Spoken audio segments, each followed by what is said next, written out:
Mari. Assalamualaikum warahmatullahi wabarakatuh. Perkenalkan, nama saya Solihin, NIM 2281131287. Saya berada di kelas A26.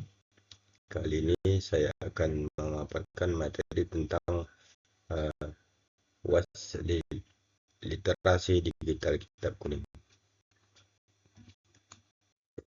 Kita akan memasuki beberapa pertanyaan mengenai UAS literasi kitab kuning. Yang pertama yaitu apa itu literasi kitab kuning dan apa tujuan mempelajari kitab kuning.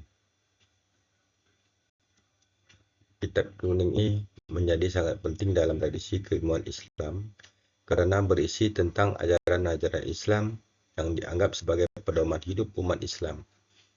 Kitab kuning ini juga menjadi sumber rujukan utama bagi para ulama dan pelajar Islam dalam mempelajari dan mendalami agama Islam.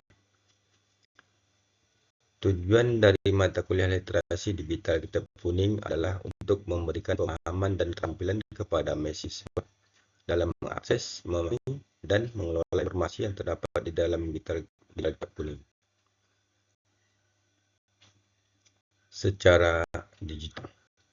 Mata kuliah ini juga bertujuan untuk meningkatkan pemahaman mahasiswa terhadap nilai-nilai dan ajaran yang terkandung di dalam kitab kuning, serta mengembangkan kemampuan mahasiswa dalam menerapkan nilai-nilai tersebut dalam kehidupan sehari-hari. Selain itu, mata kuliah juga bertujuan untuk memperkenalkan berbagai teknologi dan platform digital yang digunakan untuk mengakses dan mempelajari kitab kuning secara efektif. Sejarah perkembangan kitab kuning. Sejarah perkembangan kitab kuning dimulai dari masa penyebaran di dunia. Pada masa itu, kitab Islam ditulis dalam bahasa Arab dan disalin secara manual oleh para ulama dan penulis. Kemudian, dengan berkembangnya teknologi percetakan, kitab Islam mulai dicetak dan disebarluaskan dengan lebih luas. Hingga saat ini, kitab kuning masih tetap menjadi salah satu sumber rujukan utama dalam pelajaran agama Islam berbagai negara, terutama di dunia. Kitab kuning juga berkembang dan ditambahkannya kitab-kitab baru yang membahas tentang isu-isu kontemporer yang relevan dengan zaman sekarang. Lalu kita akan menjelaskan bagaimana proses perjalanan dari pesan man arafa nafsahu qad arafa rabbahu. Ada apa dengan diri manusia dan apa yang harus dikenal di dalam diri manusia. Man arafa nafsahu faqad arafa rabbahu, itu artinya barang siapa mengenal dirinya, dia akan mengenal Tuhannya. Jadi siapa aku, dari mana aku datang, kemana aku akan pergi, apa tujuan kedatangan persinggahanku di dunia ini, dan di manakah bagian sejati dapat ditemukan. Di sini kita diantarkan untuk memilah mana yang bersifat hakiki dalam diri kita dan mana yang tidak. Serentetan pertanyaan sederhana namun sangat kompleks. Butuh perenungan diri untuk menjawab satu persatu pertanyaan tersebut. Jawabannya mungkin sangat hafal, tetapi belum tentu mampu kita resapi dan menjiwai keseluruhan aktivitas kita. Untuk menciptakan jiwa yang berkuasa utuh, Imam Ghazali menekankan adanya perjuangan keras dalam olah rohani mujahadah demi proses pembentukan jiwa atau tazkiyatun nafs. Jiwa yang akan memicu munculnya cahaya yang memberikan petunjuk manusia akan jalan terbaik ke langkah-langkahnya. Di dalam surah Al-Ankabut yang berbunyi dengan artinya, dan orang-orang yang bersungguh-sungguh mujahadah untuk memperoleh keridhaan Allah, maka benar-benar akan kami tunjukkan kepada mereka jalan menuju kami. Surah Al-Ankabut ayat 9.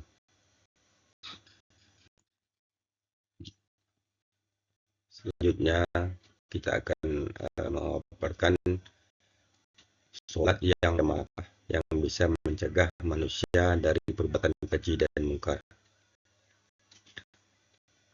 Sholat yang dilakukan dengan khusyuk akan membentuk pribadi yang mencegah sholat yang khusyuk dengan khusyuk akan membentuk pribadi yang mencegah seorang muslim dari perbuatan buruk. Allah Subhanahu wa taala berfirman dalam Al-Qur'an surah Al-Ankabut ayat 65 yang artinya, bacalah kitab Al-Qur'an yang telah diwahyukan kepada Muhammad dan laksanakan salat. Syekh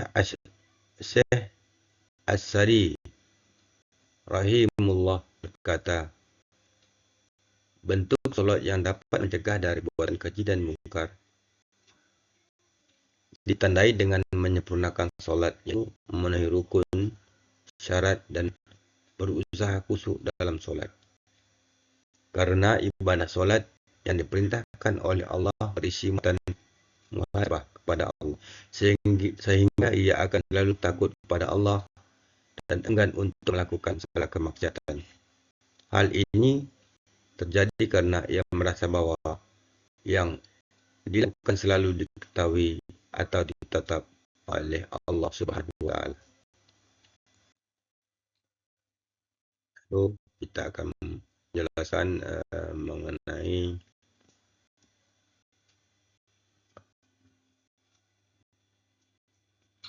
akhlak dan adab dan bagaimana ruang lingkup keduanya. Imam Bukhari definisikan adab yaitu menggunakan sesuatu yang terpuji dalam perkataan dan perbuatan. Menurut para ulama sufi, adab adalah kumpulan dari beberapa kain. Imam Ghazali mengartikan akhlak yaitu suatu sifat kejiwaan yang dapat memunculkan perbuatan-perbuatan yang dengan mudah tanpa memerlukan pemikiran atau pertimbangan. Perbedaan adab dan akhlak adalah bahwa akhlak lebih umum daripada adab.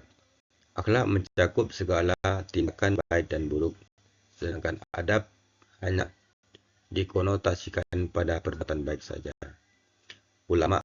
Para ulama mendefinisikan akhlak yaitu al-akhlaqul hiyah sahifatul insani adabiyah. Artinya akhlak adalah sifat manusia yang terdidik. Secara garis besar, adab merupakan perilaku manusia yang diharuskan formal atau aturan. Sedangkan akhlak merupakan perilaku yang dijawai oleh jiwa atau hati seseorang. Hadis Rasulullah SAW tentang adab dan akhlak. Ada beberapa hadis yang kita paparkan di sini. Pertama yaitu Allah